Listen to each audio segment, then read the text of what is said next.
Uyu mwana w'umukobwa witwa Bizimana Pamela wamamaye cyane nka Innocente muri filime zabamenya abantu bakunda gukurikira sinema nyarwanda muramuzi mu minsi ishize ndetse muri weekend ishize ubundi nibwo yagaragaye cyane ku mbuga nkoranyambaga ndetse numvikana cyane akomeje gushyira mu majwi Clapton Kibonke ndetse n'uyu nguyu AB Godwin abashinja kuba baramwibiye filime ye. Ibi ngibi byagarutsweho n'imbuga nkoranyambaga nyinshi zitandukanye, abantu benshi mwagiye mubibona ku mbuga nkoranyambaga nyinshi zitandukanye, ariko kuri ubu ngubu uwitwa Clapton Kibonke byamugezeho hanyuma biranamubabaza cyane kumva ko ari gushinjwa ko yaba ari kwiba umushinga wa filime y'uyu mwana w'umukobwa. Hanyuma avuga ko ngo ibintu uyu mukobwa ari kwitwaza akagenda avuga hirya no hino ari kugira ngo asebye izina rye cyangwa se ashake nyine kwangiza izina rya Clapton Kibonke. Arangije narenzaho ko agomba kuba yafata umwanzuro akaza kumusaba imbabazi kubwo ibyo ari kugenda nyine amuvugaho amubeshyera. Nyuma y'igihe gito rero kitarambiranye, nyuma yuko abantu benshi bakomeje kugenda bigarukaho ku mbuga nkoranyambaga nyinshi zitandukanye, uyu mwana w'umukobwa Innocente yongera aragaruka ku rubuga rwa Instagram, hanyuma aza ameze nk'uri kwisegura kuri Clapton Kibonke ndetse anavuga ko ngo ikibazo yari afitanye na AB Godwin ngo cyamaze kuba cyakemuka. Ngo wayikaze kuri Admount niyo hangaha tuganira hamwe makuru akomeje kugenda acicikana ku mbuga nkoranyambaga zitandukanye, niyo ngenda ngutegurira hanyuma nkayazana tukayaganiraho. Reka tubyinjiranemo neza rero ngo turebe uko byatangiye ndetse turebe naho aka kanya ubu ngubu bigeze. Ngo wayikaze.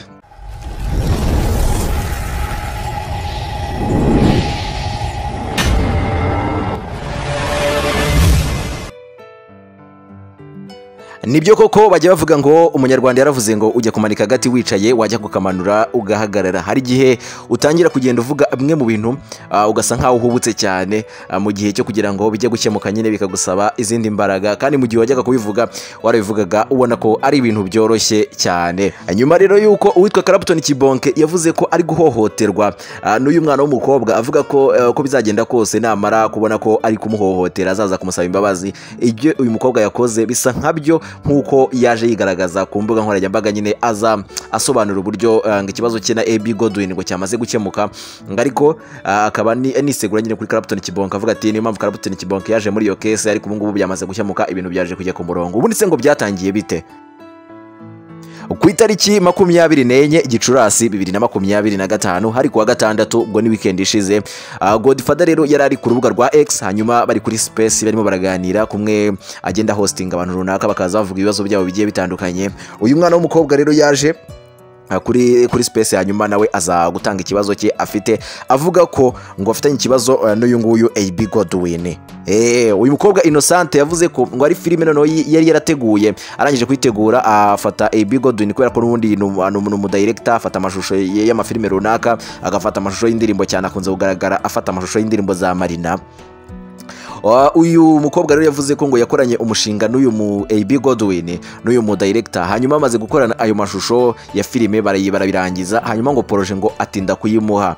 Muri uko gutinda kuyimuha rero ngo umukobwa akajya hamagara, akunda guhamagara cyane nyine ngo AB Godwin amaze bimeze bite, projet igeze ngo hanyuma ngo ntanamwitabe ngo ntamubwire uko bimeze. Ngo hashize iminsi mike rero atangira kujya abona ngabona hari filime basa nk'abashyize hanze we na Clapton Kibonke ngo benda gusohora. Iyo filime ikaba yitwa Deceiver. Nibyo koko Clapton Kibonke ndetse na AB Godwin bafitanye filime yitwa Deceiver benda gushyira hanze, kandi koko bapostinze nyine mu bigaragaza ko iyi filime igiye kujya hanze. Hanyuma rero uyu mwana w'umukobwa amaze kubona ko benda gushyira iyo filime hanze, ngarahangayika cyane ngatangira gukemanga akeka ko iyo filime yaba ariye baba bagiye kuba bashyira hanze, nyine mu gihe abona ko AB Godwin nta kintu ari kumubwira kubijyanye no kumuha umushinga we bari gukorana bakoze w'iyo filime. Hanyuma rero ngaragenda uyu mukobwa nyine ngaragenda yegera umwe mu bantu bakina kwa Clapton Kibonke bakinanye n'iyo filime bashotinzeho, aramubaza ati ndabizi ko ibintu ugiye kumbwira ari ugusinicinga cyangwa se ari ukuvuga nyine ibintu bitari nyine bitagakwiye, ariko ndakwinginze bimwira. Gusa uwo muntu ntabwo yigeze amutangaza.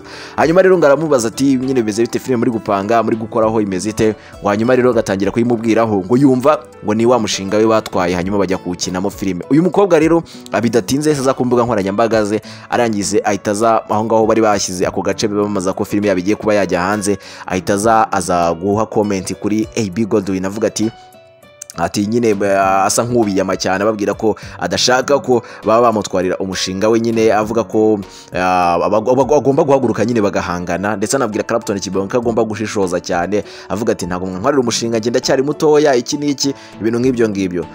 Ariko mu by'ukuri AB Godwin yahise aza nawe atangira kumusubiza amubwira ati wa mwana urahubutse cyane banza usaba imbabazi Clapton Kibonke numara kumusaba imbabazi ubone nanjye kuza kunsaba imbabazi kuko ibyo bintu uri kuvuga ntaho bihuriye n'uwo mushinga wawe nta naho bihuriye no kugutwarira umushinga. Uyu mukobwa rero bidatinze nibwo yahise aza ajya no kwa Godfather atangira kubivuga amajwi yatangira gucicikana ku mbuga nkoranyambaga bavuga bati uyu mwana w'umukobwa angaraza no kujya muri RIB ngatangira ajye no kurega arege iki kirego atanga ikirego nyine kuri filime ye batwaye.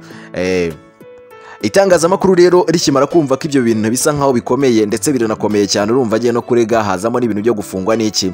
Arangije rero ikinyamakuru Igihe cyagerageje kuvugisha Clapton Kibonke bamubaza ku bijyanye n'uyu mushinga w'iyi filime bamubaza ati se uyu mwana w'umukobwa uri kuvuga ko mwamutwariye umushinga ibintu bimeze bite ibintu nibyo.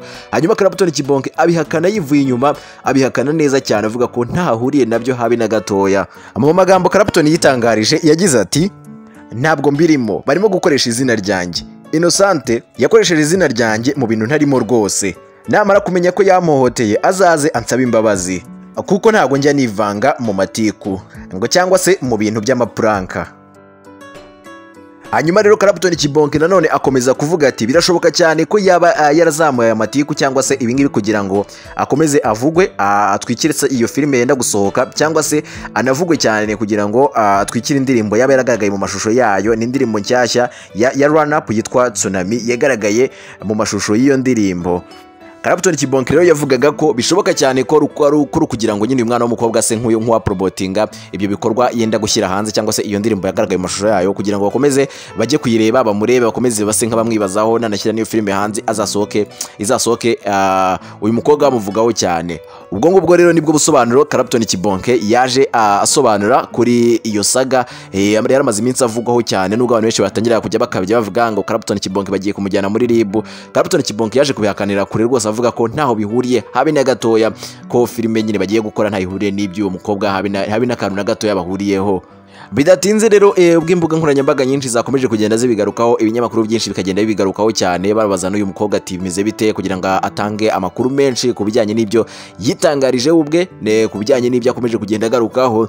Uyu mwana w'umukobwa noneho yaje kuri uyu munsi ku itariki 27 Gicurasi hari mu gitondo cya kare rwose arangije aza ku rubuga rwa Instagram hanyuma atanga ubutumwa yereka abantu ko ngo ikibazo cye na AB Godwin ngo cyamaze gukemuka ndetse anavuga ko ari nayo mpamvu ngo Clapton Kibonke ngo yari yisanze muri iyo case. Avuga ko Clapton Kibonke nta kindi kibazo nyine ngo gihari ariko nyine cyari icyo kibazo cyewe na AB Godwin. Avuga ko ngo AB Godwin yamaze kugikemura. Gusa ikintu gitangaje nuko uyu mukobwa yabipostinze arangije kuyipostinga kuri iyo Instagram ye account ye nyine. Murabizi ko umuntu ajya postinga ikintu akareka ahantu bagashyira ibitekerezo bakagenda bandika uko babyumva. Uyu mukobwa ku bitekerezo yagiye arahafunga wajyagaho gusa ukaba wemerewe gusoma no kurayikinga gusa utagenda ngo ukireye igitekerezo utajyamo ngo urebe ibitekerezo abantu bagiye bashyiramo utajyamo nyine ngo urebe ko ibintu abantu bagiye bagarukaho. Uyu mukobwa rero yahise afunga ahatangirwa ibitekerezo hanyuma arareka nyine abantu barabisoma gusa. Mu magambo rero yipostingiye yagize ati muraho muryango nashakaga kubamenyesha ko ikibazo nari mfitanye na AB Godwin cyatumye na Clapton Kibonke yisanga muri iyi case ngo cyakemutse kandi neza. Hanyuma rero amaze gutanga ubwo butumwa ahita aza hasi arababwira ati murakoze ahita agenda. Hanyuma rero muri uko kubivuga ariko nyine yifashishije amwe mu mafoto yifashishije ifoto ya Clapton Kibonke ndetse na AB Godwin avuga ko ngo ikibazo cyakemutse ngo niyo mpamvu Clapton Kibonke yisanze muri iyo case. Ariko mu by'ukuri iyo urebye kubera ko muri kino gihe musigaye mubibona ko muri showbiz cyangwa se muri entertainment nyine muri rusange kuntu biba bimeze murabizi ko abantu basigaye bakunda ibintu byo gutwikira ibintu cyane ugasanga agiye gusohora nka filime atangiye kwitwikira atangiye kwitwaza nk'abandi bantu kugira ngo abantu bamugarukeho kenshi bamuvugeho. Murabizi ko niba ujya ukurikira ibintu bya showbiz cyane muri weekend uyu mukobwa aravuzwe ndetse no mu ntangiriro z'iki cyumweru uyu mukobwa aravuzwe haba ku munsi w'ejo ndetse n'uyu munsi nyine akomeje kuvugwa kuko anagitangaza ibingibi itangazamakuru ryamwanditseho.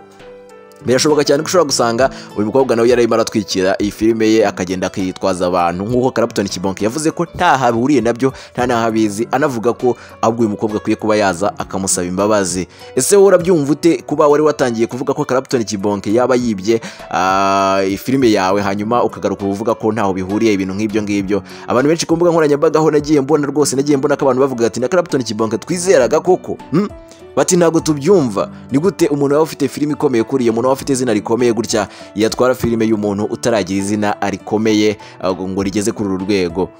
abandi bati oya rwose ntabwo ari shyashya nawe yayitwara, ntawe utabikora, ntawe utagira ute. Nagiye nsoma ibitekerezo by'abantu byinshi bitandukanye, niyo mpamvu rero nagize nti reka nzane iyi nkuru tuyivugeho, tuvuga akantu ku kandi uko byatangiye ndetse nuko birangiye.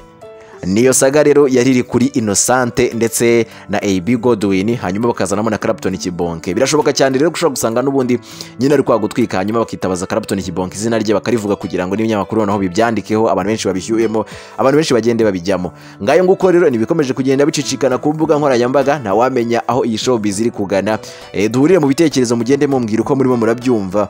Ikindi kandi ndakomeza nkurikirane iyi nkuru, nihagira n'ibindi bitangazwa nabyo tuzabigarukaho cyane. Uyu mukobwa najya gusaba imbabazi Clapton Kibonke nabyo tuzabigarukaho cyane, akemera ko nyine yamuhohoteye akitabaza izina rye kugira ngo atwikire agafilime cyangwa se atwikire indirimbo yagaragaye mu mashusho yayo. Amenya byose tuzagenda tubigarukaho akantu ku kandi. Ngayo nguko rero ndagushimiye cyane ufashe umwanya ukabana nanjye, nkubwira ngo nukundi ibyo dukora ntugende udakanze kuri subscribe, hanyuma nukundi video ukande like, hanyuma reka duhurire mu bindi biganiro bitandukanye. Ciao ciao.